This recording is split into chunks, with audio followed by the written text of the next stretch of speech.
our next speaker presentation it's not going to be a speaker. We're going to do a one-on-one interview. I'm going to introduce the person asking the questions. I'll let him introduce his guest. So Javier Hasse is Benzinga's managing editor of cannabis. There he is. Javier, good afternoon. What's up? Good afternoon. How are you doing? We're doing. How you doing? Doing great. Very excited for our next guest for sure. Very excited for the recent news out of Benzinga raising a bunch of capital. Javi, you're one of the few people that's been here longer than me. Mm-hmm. So there aren't many of them, and you're one. So it's big news, exciting for all of us here. So okay, enough of that though. Tell us about who you're about to talk with. We are interviewing Robert Beasley. He's the CEO of Cansortium or Fluent Cannabis, and I'll explain the difference in a second. Robert, welcome to the Benzinga Small Cap Conference. How are you doing today? I'm great. Thank you. Thank you for having me. So I'm going to give a little bit of an intro to Cansortium, just because I'm so familiar with the company. You know, this is a vertically integrated cannabis company. It's got licenses and operations in Florida, Pennsylvania, Michigan, and Texas. Let me know if I'm forgetting something. Right now, it's operating as under the Fluent brand, and it's very dedicated to quality. It's a very interesting brand. We'll talk about it in detail in a second. Just in case you're interested, the stock trades on the OTCQX under the ticker CNTMF, and on the CSE under the symbol TIUM.U. So TIUM like Consortium.U for US dollars. Anyways, Robert, welcome to the Benzinga Small Cap Conference. Thank you. Thank you for having me. So, I mean, what else can you tell us about you and the company, beyond this brief intro that we just shared? Well, as you indicated, we're in multiple states, two of which are Florida and Texas. The unique nature of those two states is that they're both vertical. Our Florida operations are truly vertical. There are no other points of entry in Florida other than a seed to sale format. And the same holds true in Texas. Our operations in Pennsylvania are retail. We have multiple stores in the Southeast region there. And then in Michigan, we are cultivation and wholesale. So we're doing it differently in different states, with the vertical states being the biggest challenge, as well as requiring the biggest focus of our operations and our capital. So we're growing in the Florida market. We have been rapidly growing to try to stay ahead of the other MSOs as those larger companies come into Florida. We have our lead and we want to maintain it. So actually, we're talking about Florida. This is a highly competitive market with a few very big MSOs taking a big portion of the pie. And you're one of the companies that are, really making big strides in the state. So how are you differentiating from some of these, massive competitors that you're faced against? Well, first of all, as I mentioned, we had a bit of a first mover advantage. The Knox license, which became Consortium and then trade named under Fluent, was one of the first 7. And that allowed an early expansion of footprint. Then where we are now, and when I became involved with Fluent, we were a little short on production. Everyone is in Florida. The fact is like most states, there's just not enough base production to meet the need. That is evident in some states where there's a wholesale to retail scenario, but more evident inside of the companies that are truly vertical. We do not have the opportunity to buy product from anywhere else. There's hardly any exceptions. There's one small exception. And so the first initiative we started now a year ago was to increase our production. We are at the very finishing end of that expansion. We have gone from about 30,000 square foot of canopy to about 136,000 square foot of canopy over about a 10-month period. More product coming up the line, more robust inventory selection inside of the stores. And so now what we're able to do are things we weren't when we were inventory limited. For instance, we can offer a selection of flower. Florida flower has been honestly fairly mid-grade, fairly limited in quantity and supply. There are some new movers and some out west names coming into the market, but overall, we have struggled to produce quality flower under the formats that have happened in Florida. We're all changing that now. Our new facility is segregated, discrete grow rooms, no more than 2 or 3 strains a room, microenvironment controls, allowing those strains to reach their genetic potential. We've seen that. The last couple strains we've rolled out have been phenomenal. We're now being able to achieve those higher THC values, those higher terpene values. And so the days of B-grade flower in Florida are just about gone. And now what you need to do is be competitive in that higher quality. And that's the next challenge. It's coming. We're ahead of it just a bit. Our customers are now seeing some new and unique boutique level strains. What's your personal background? I'm curious because you seem like a very serious guy, but at the same time you seem so passionate about strains and the quality of cannabis, right? So where does it come from? Yeah, so I have a long winding road to get here. I was involved as an attorney, practicing attorney in the area of commercial law, in the development of the early days of the constitutional amendment and the statutory scenario, but purely from an attorney point of view. When the first licensees received their license, I was kind of a quick go-to for a consultant on what these words mean and how do we make these benchmarks. Yeah. Slowly, I became more and more involved in the investment facilities back there. In those days, nobody had any money, so we had to go find money. I became an unofficial, unpaid broker. Some of my developer clients got involved, which put me more in control. At heart, I'm a frustrated farmer. I have a small farming operation that I've always had. I have an environmental science background, minor in chemistry and soil science. So I have the background and interest to be involved in the operation side. But I was stuck practicing law for 20 years. And so when the opportunity to get more and more involved at an operational level came, I jumped on it. I'm telling people, having practiced law for 24 years and now having been in the cannabis space for 5, that this is my midlife crisis. So it's a little cheaper maybe than a sports car and other activities, but it's a lot more exciting. Much more productive, that's for sure. 100% more productive. You're talking about operations, right? And you mentioned earlier some of the challenges that arise from vertical integration. Can you maybe pinpoint a few of the bigger challenges that are tied to being a vertically integrated operator in some of the states, especially namely in Florida and Texas? Absolutely, and it is a tremendous challenge. If you think about it, very few, if any, other businesses have to be a farmer, have to be a manufacturing company, have to be a production company, and have to be a retail presence. Those are disciplines that you do not usually need to call upon all in one company. So what it ends up with is, internally within our company, we have an internal supply and demand matrix, with the stores being the customer and the production being the manufacturer or the supplier. But at the same time, they're completely different disciplines. Farming is hard. Farming cannabis is hard in an environment like Florida. Cannabis doesn't naturally want to grow here. It doesn't like wet feed. The bud structure doesn't allow for 100% humidity every day, except maybe Christmas morning. And so we have to throw a lot of cost and utilities at cannabis in Florida to be successful. That's one of the challenges. The other challenge that a vertical structure like this makes, and everyone has it, is our access to labor. We're still federally illegal. We're all operating illegally here technically, so we're not eligible for some of the traditional agricultural programs. A lot of the farm labor in this country is done by immigrant labor. Good people come in wanting to make a living, and they legally come in. They provide a tremendous resource for our country. We cannot access any of that. And so we have to pay a little more and access a workforce that, isn't used to a farming environment. And so that's one of our challenges. The other challenge is just pure capital. We're now coming into a phase where capital is more available, but in the early days, it just was not there. And so if you found any, it was very expensive.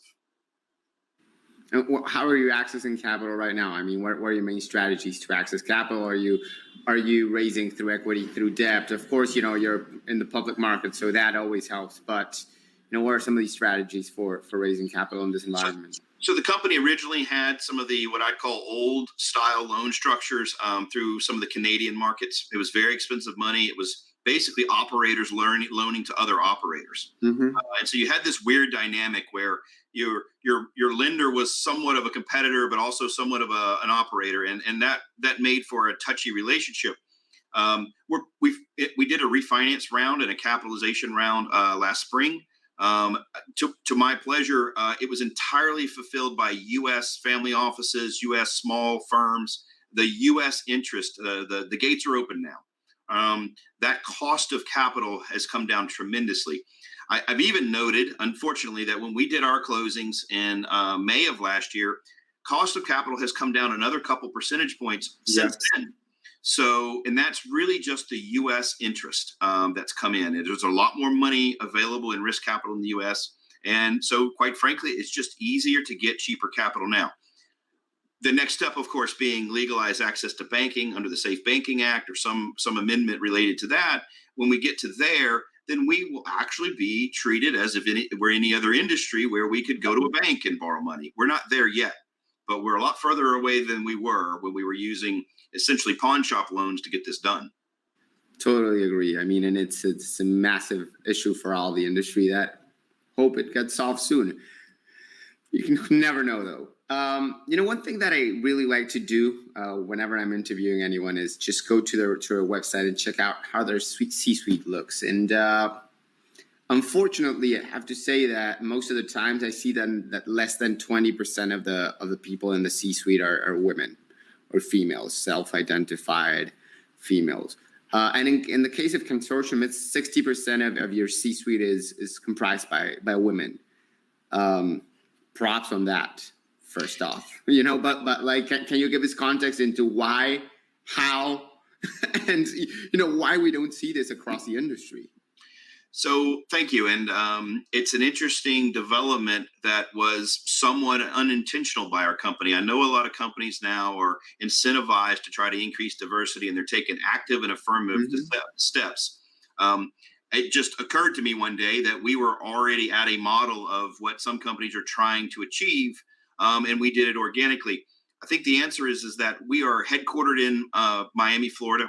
It is a very diverse area of the country. Miami is a very cosmopolitan type city with many different cultures and diversities there. And so from the start, the culture of this company was open and pretty much allowed people to approach on an equal footing. It is. Every now and then someone remarks about our diversity. We both have diversity with gender, but we also have diversity with all of the different cultures we have within our institution.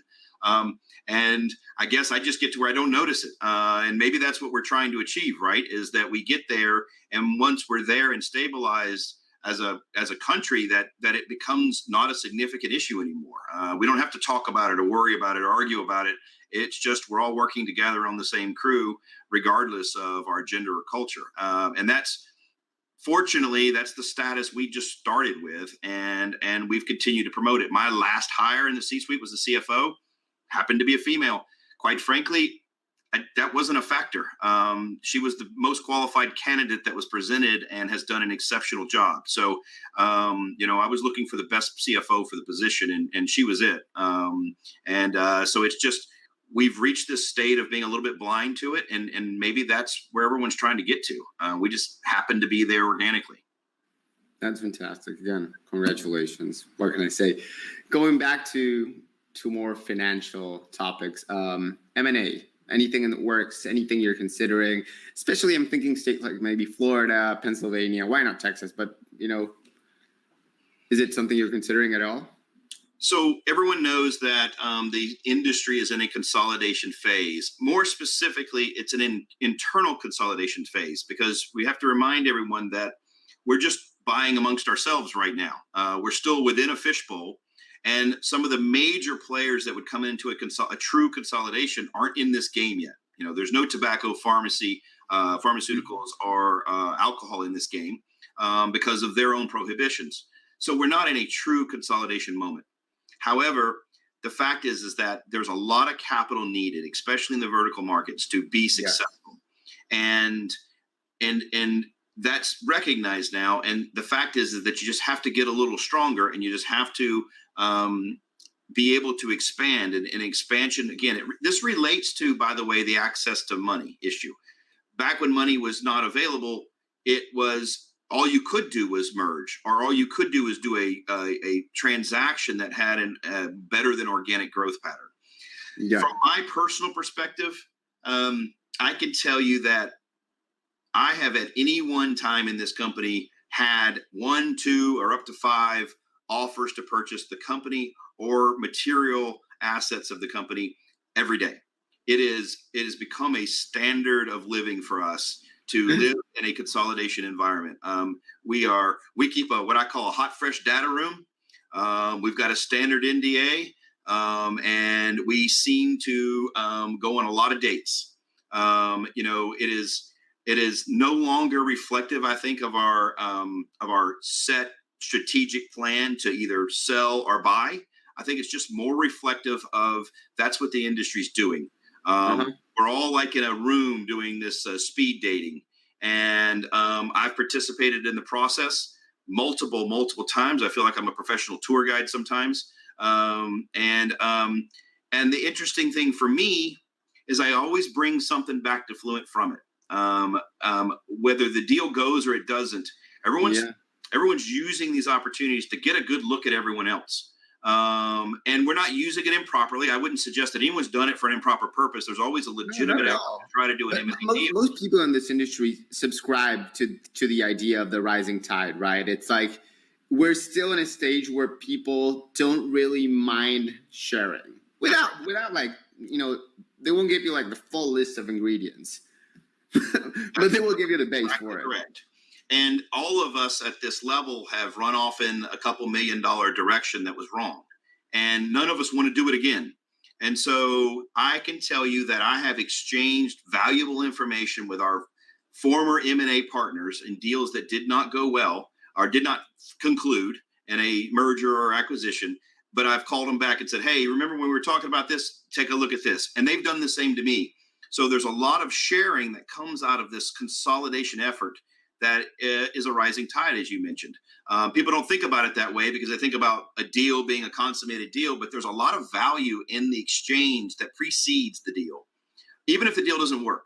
And so as a result of that, engaging in these discussions, both on the buy and the sell side, is part of what I do. And we use it to exchange information. And if we find the right opportunity, we're going to take it. And so we just have to do what's best for the shareholders.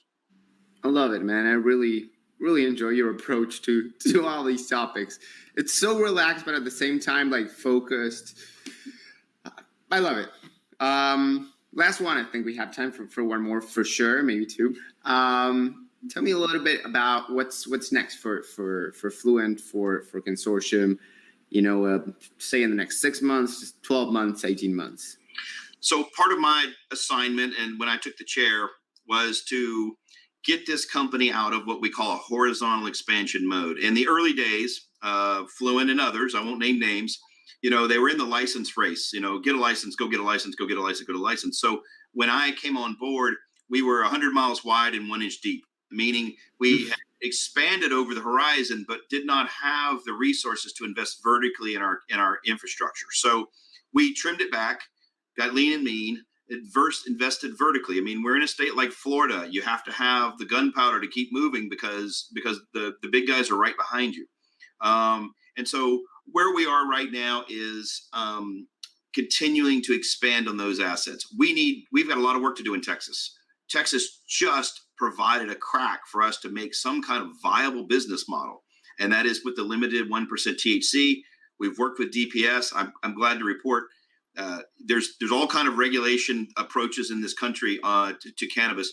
Texas is supportive. They want to be successful. They want to help the 3 licensees they have, and they're trying their best to deal with the can of worms their legislature handed them, a very small can.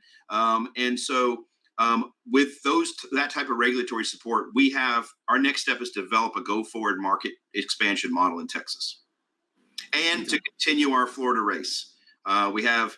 We're now open store number 28. I have 4 stores under LOI now. I expect to be 28 just in Florida? We're 25 in Florida, I think.